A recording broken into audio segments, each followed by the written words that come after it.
Video ini saya nak mengupas tentang apa yang perlu dilakukan dan jangan dilakukan ketika anda mula mengalami breakout atau kulit mula tumbuh jerawat. Sangat penting ni untuk ditonton oleh mereka yang kerap hantar komen ataupun mesej yang bagi tahu saya breakout, apa nak buat? Inilah video yang perlu ditonton sampai habis.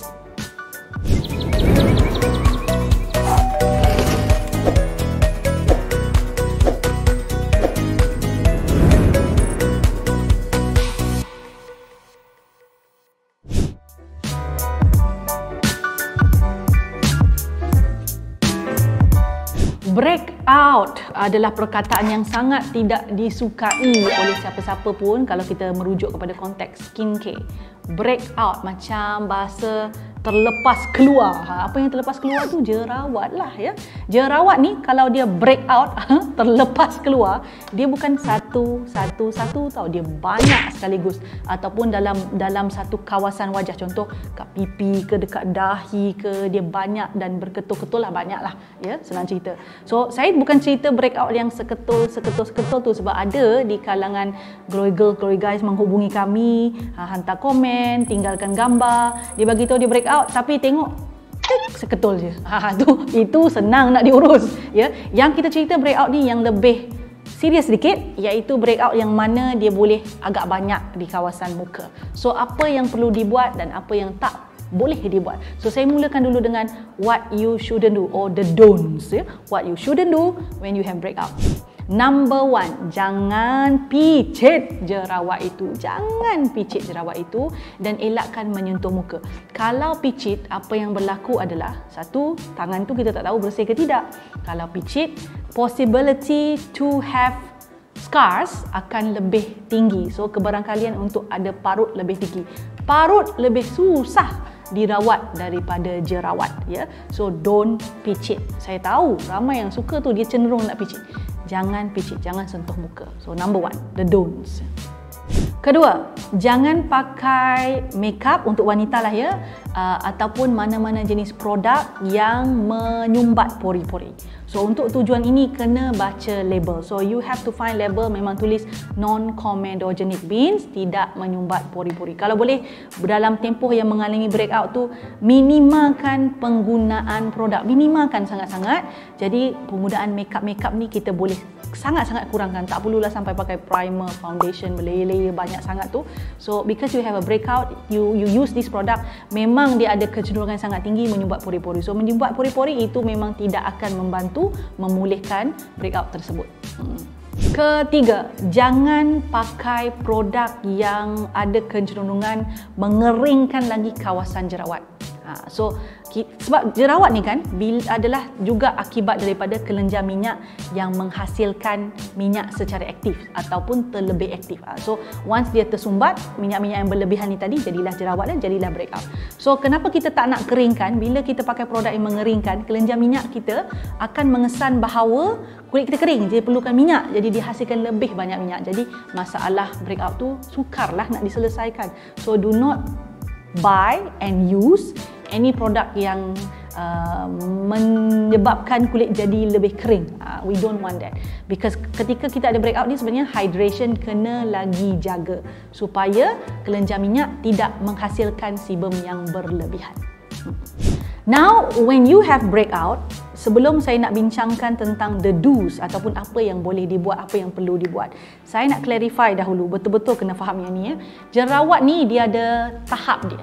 Ya, breakout ni dia ada tahap dia. So ada tahap jerawat ataupun breakout yang mild, kita panggil ringan. Ada tahap jerawat ataupun acne yang kita panggil moderate, sederhana. Ada tahap acne yang kita panggil severe. So they are mild, moderate and severe acne ya.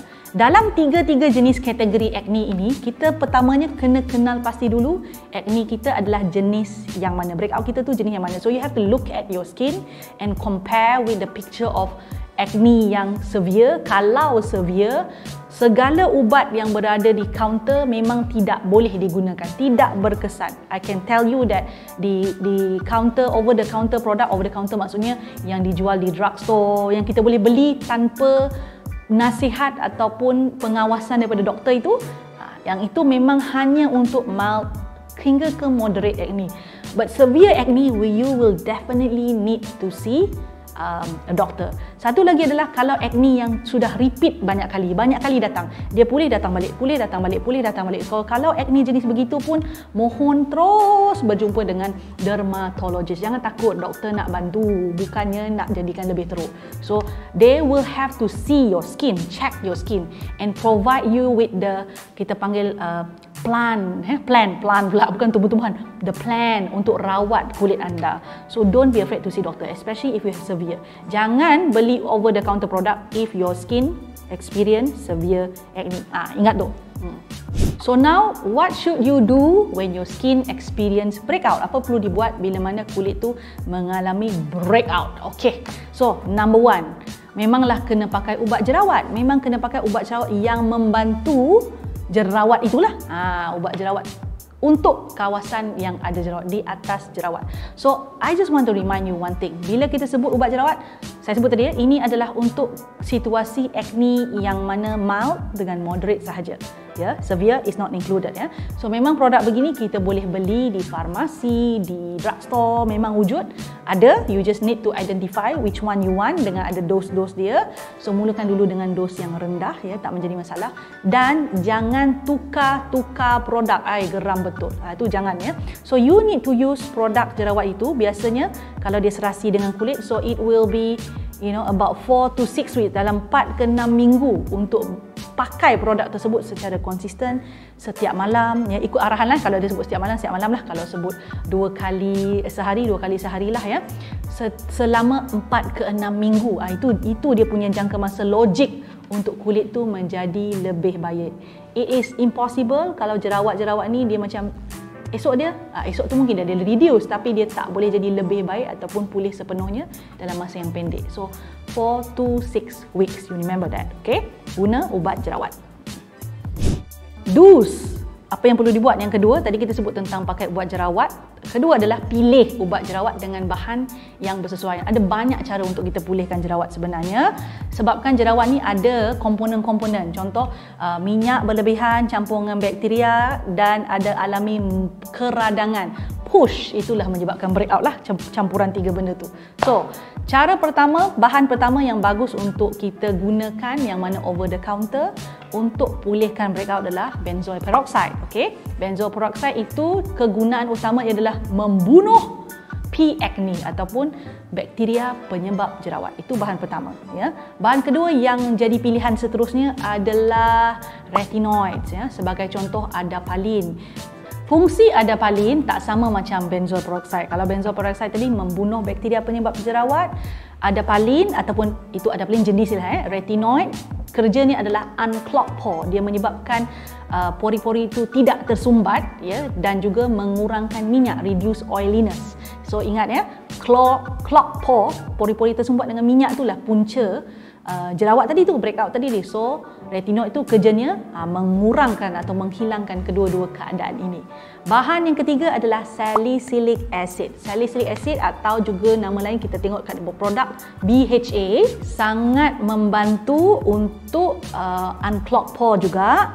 Tapi pada masa yang sama dia juga mengurangkan inflammation. So salicylic acid lah kita boleh dapat dalam toner, ada ya salicylic acid. Pencuci muka pun ada yang ada salicylic acid.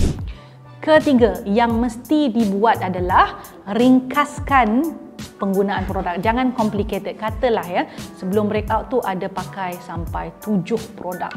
Ya, semasa breakout lebih baik ringkaskan. So pakai yang basic saja pun mencukupi.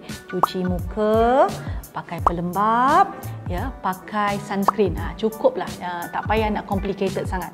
So bila pakai 3 benda ni kan kita tadi kena pakai ubat jerawat juga. Ramai juga yang tanya ni, di mana pakai ubat jerawat? So ubat jerawat ni kita kena baca label sebenarnya. Ada yang bagi tahu contoh selepas moisturizer. Boleh, tak ada masalah. Syarat utama pakai ubat jerawat adalah dia mesti diletakkan di atas jerawat. Cara saya bila saya nak pakai ubat jerawat, saya pakai lepas moisturizer, semua selesai moisturizer tu, yang last step sekali sunscreen semua dah letak, kemudian saya ambil ambil, kita panggil putik kapas tu kan.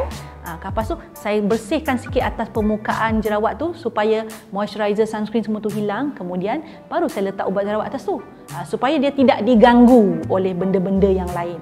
Itu cara terbaik. It has to be placed on top of the problem.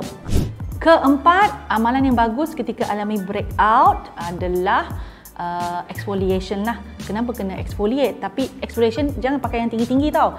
Exfoliate maksudnya kita kan muka tengah berminyak breakout. So kita nak hilangkan minyak tu supaya yang berlebihan tu supaya masalah tu boleh dikurangkan. So boleh pilih lactic acid, dia lembut sikit, ya, cari yang 2%. So kita boleh bersihkan muka, biasanya dalam toner lah yang tu ya. Jangan ambil yang tinggi-tinggi sangat dulu. So exfoliation is a must.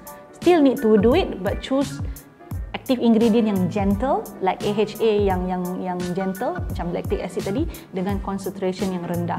Lagipun exfoliation kita kena buat seminggu 2 kali je, should be fine. Number 5, you must also check back your lifestyle ya. Pastikan cara hidup tu bersih. Sarung bantal kena sentiasa tukar sebab muka tu berjerawat, golek atas bantal, atas cadar semua tu, yang tu kena bersihkan. Tak naklah nanti bakteria kat situ singgah pula kat tempat yang lain ya. Keduanya, makeup kena kurangkan ya. Kalau pakai makeup, amalkan double cleansing lah lebih baik, dan jaga pemakanan. Okay?